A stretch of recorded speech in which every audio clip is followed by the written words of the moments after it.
And then finally, the other subject, a big one, and that was Iran. She's been meeting, actually lobbying with her fellow foreign ministers here in London, and in fact brought two experts with her on sanctions. That's a big issue. We talked about sanctions, and she said it's aimed at changing the mindset of the Iranian government's leaders.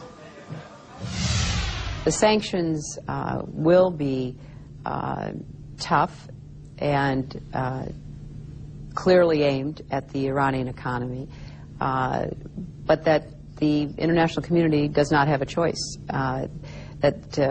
This is unfortunately a situation in which the behavior of the Iranian government, not just in this instance, but what they're doing to protesters and demonstrators. I mean, one of the foreign ministers from a Muslim country told me with just total bewilderment. He said, how can they have a death penalty to demonstrate? I mean, that's basically what they've come to.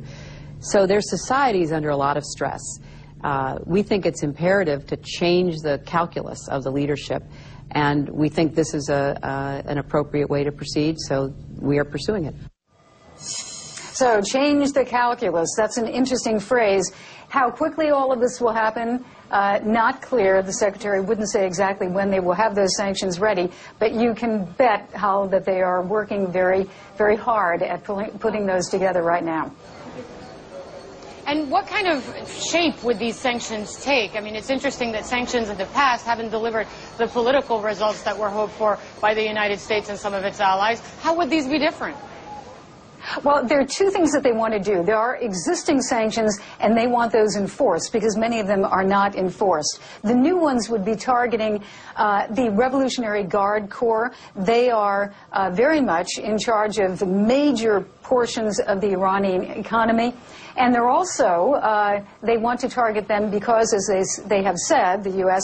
and others have said that the Revolutionary Guard are really responsible for much of the repression of the demonstrators. So that said, they continue to say that there are two tracks, that they're willing to talk. They want the Iranians to do what the international community wants them to do, which is give up the nuclear program, but at the same time they have these sanctions and they're moving ahead. Hala, one thing is the Russians pretty much are now on board, but the real question is the Chinese.